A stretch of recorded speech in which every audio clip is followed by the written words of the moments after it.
our attention.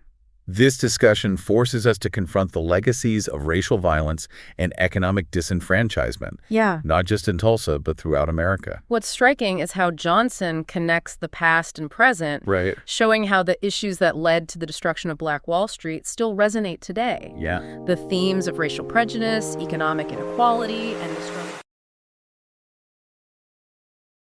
Welcome to Witter. Who Has Time to Read? The podcast that brings deep dives for busy minds. Listen to AI hosts Jane and Dane and get ready to unpack the world's most captivating books in just a fraction of the time. Whether commuting, working out, or just squeezing in a quick break, we deliver key insights, thought-provoking themes, and takeaways you can carry into your day. Don't forget to like, subscribe, and leave a comment. Plus, use our links in the description to purchase this book. Your support helps us bring more engaging book discussions to you. Listen and follow us wherever you get your podcasts. Who has time to read? You do, with Witter. Welcome back to Witter, your go-to for those deep dives, especially if you're a busy mind. That's us.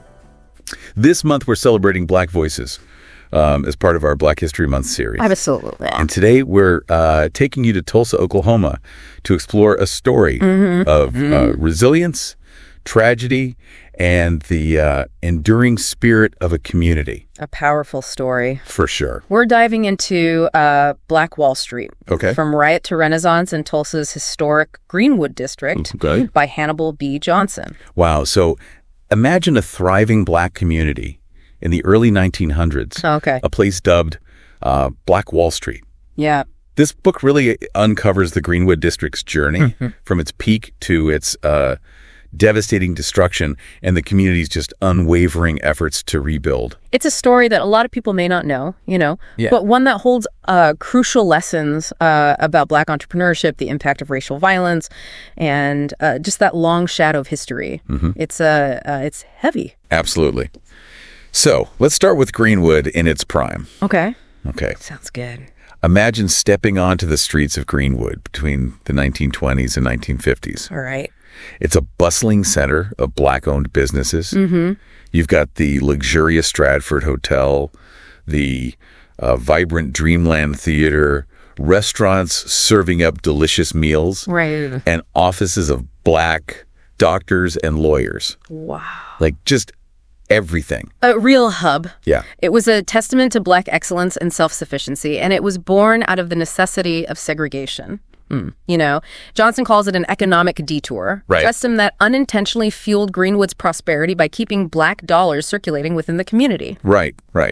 So figures like O.W. Gurley, Yes. considered the founder of Greenwood, Yeah. and J.B. Stratford, the owner of that Grand Stratford Hotel, were visionaries who helped build this thriving hub. For sure. Yeah. And it wasn't just about businesses. Greenwood had its own schools, churches. And a strong sense of community. Yeah. It was a place where Black people could thrive despite the limitations imposed by the Jim Crow South. Right, absolutely. But it's crucial to remember that Greenwood wasn't a utopia. Yeah. It existed within a hostile environment. Right. A fact that becomes tragically clear when we look at the Tulsa Race Riot of 1921. Yes. This event, fueled by racial tensions and unfounded accusations, was a brutal turning point in Greenwood's story. Yeah. So in 1921, nationwide racial tensions were high, Right. with lynchings occurring across the country. Yeah. Against this backdrop, a young Black shoeshiner named Dick Rowland was falsely accused of assaulting a white elevator operator, Sarah Page. Yeah. And the rumors and sensationalized newspaper reports further inflamed the situation. Yeah. And despite the lack of evidence, an angry white mob descended upon Greenwood. Right. Yeah. What followed was a horrific display of violence. Yes. Homes and businesses were burned, residents were attacked. And Johnson describes this chilling detail of airplanes being used to drop explosives on Greenwood. Yeah. Wow. A calculated act of destruction that left Greenwood in ruins. Right. Thousands were left homeless, countless businesses were just wiped out, and many lost their lives. Right. And the Red Cross played a vital role in providing aid to the survivors. Yeah. Many of whom were forced into internment camps. Wow. What makes this tragedy even more unbearable is that no one was ever held accountable for the destruction of Greenwood. Yeah, imagine the injustice, the pain, and the anger felt by the community. Absolutely. Just unbelievable. And yet, in the face of unimaginable loss, the spirit of Greenwood endured.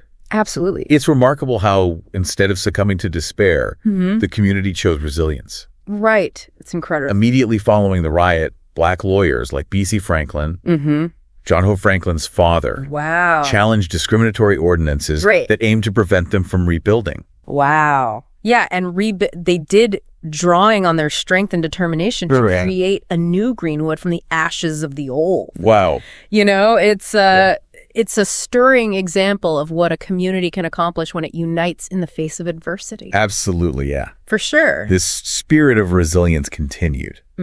But Greenwood would face further challenges in the decades that followed. Yeah. The passing of its pioneering founders, right, the impact of World War II, and the gradual shift towards integration all contributed to its decline. Yeah, it's ironic, isn't it? Yeah. Integration, while a victory for civil rights, also brought unintended consequences for Greenwood. As Black residents gained the freedom to live and work in other parts of Tulsa, the flow of Black dollars that had sustained Black Wall Street began to dissipate. Yeah, Johnson refers to this as the cultural detour, mirroring the economic detour that first gave rise to Black Wall Street. Right. He uses the evolution of jazz in Oklahoma as an example. Okay, yeah. Yeah. It's a fascinating parallel. Just as segregation inadvertently fostered economic prosperity in Greenwood, it also played a role in shaping the vibrant jazz scene in Oklahoma. Like, think of influential figures like Charlie Christian, who revolutionized jazz guitar, and Ernie Fields, whose big band even had a top 40 hit. Wow. These artists emerged from a segregated environment that, while limiting in many ways, also nurtured unique cultural expressions. Absolutely. And just as integration led to a decline in Black-owned businesses, it also impacted the jazz scene as Black musicians gained access to wider audiences and venues. For sure.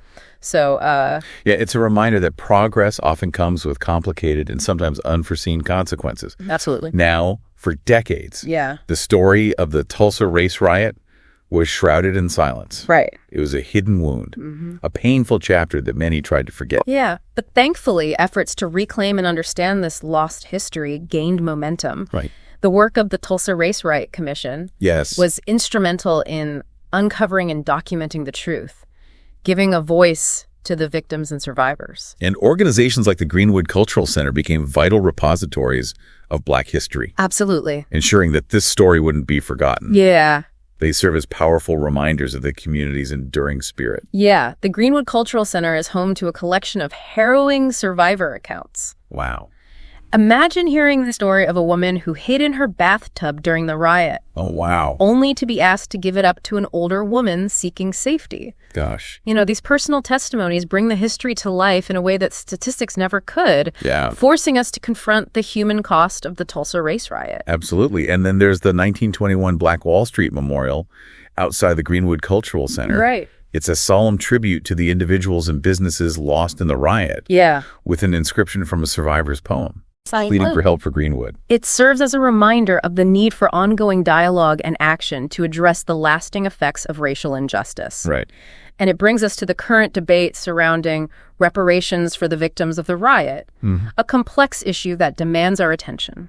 This discussion forces us to confront the legacies of racial violence and economic disenfranchisement. Yeah. Not just in Tulsa, but throughout America. What's striking is how Johnson connects the past and present, showing how the issues that led to the destruction of Black Wall Street still resonate today. Yeah. The themes of racial prejudice, economic inequality, and the struggle for justice are as relevant now as they were a century ago.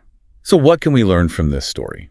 What does it mean for us today? I think the story of Black Wall Street is both heartbreaking and inspiring, you know. It reminds us of the deep-seated racism that has plagued this country, but it also reveals the incredible strength and resilience of the Black community.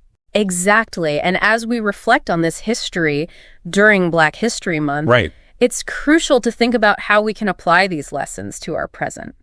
Learning about Black Wall Street shouldn't be a one-time thing. Right. It's an invitation to continue exploring Black history and the Black experience in America. Think of it as a starting point. Yeah. Hannibal Johnson's book is a fantastic resource. Right. But there are countless other books, documentaries, and online resources waiting to be discovered. And we'd be remiss not to mention the Greenwood Cultural Center again. Right? It's not just a place to learn about the past. Yeah. It's a vibrant center where the legacy of Black Wall Street lives on. If you're ever in Tulsa, it's a must visit. Yeah. You can experience the exhibits, participate in programs, and connect with the community that continues to honor the spirit of Greenwood. Absolutely. And remember that cultural detour we discussed. Yes. The Oklahoma Jazz Hall of Fame is another fantastic place to explore the rich cultural heritage of Black Oklahomans. But learning is just the first step. Right. We need to take action to ensure that the lessons of Black Wall Street aren't forgotten and that we work towards a more just and equitable society. One way to do that is by supporting Black-owned businesses. Yes. Think about where you spend your money. Mm-hmm. Are there Black-owned businesses in your community that you could support? Absolutely. And it doesn't have to be a grand gesture. Right. Even small changes in our spending habits can have a significant impact over time. And it's not just about transactions. Right. It's about building relationships, showing solidarity, and investing in the success of Black entrepreneurs. Another crucial action is to engage in conversations about race and racism, even when they're uncomfortable. Yeah. We can't shy away from these discussions if we want to create meaningful change. Right. Talk to your friends, family, and colleagues about what you've learned about Black Wall Street. Challenge racist jokes and stereotypes. Be an ally and use your platform to amplify Black voices. And remember that dismantling systemic racism is an ongoing process.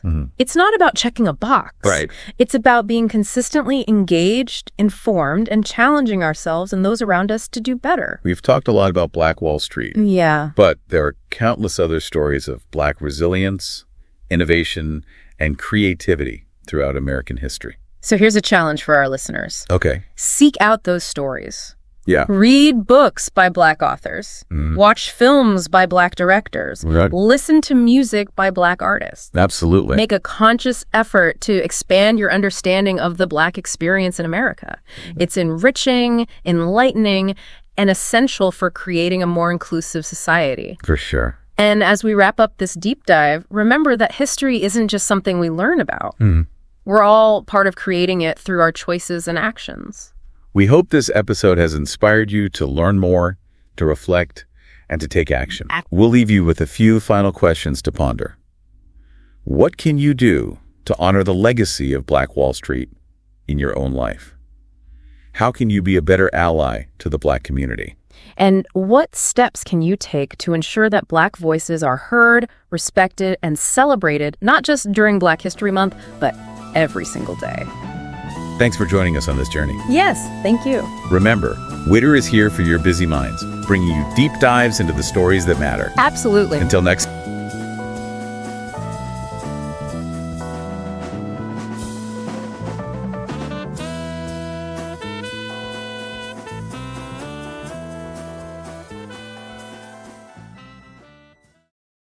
Thanks for listening to Witter, Who Has Time to Read? Produced by One Media. Please support the author by purchasing the book or audiobook using the link in the description. It's a great way to help keep the art of writing alive. And stay in the loop. Subscribe to our newsletter for updates on weekly deep dives. And don't forget to share your thoughts or suggest our next deep dive at witterpodcast@gmail.com.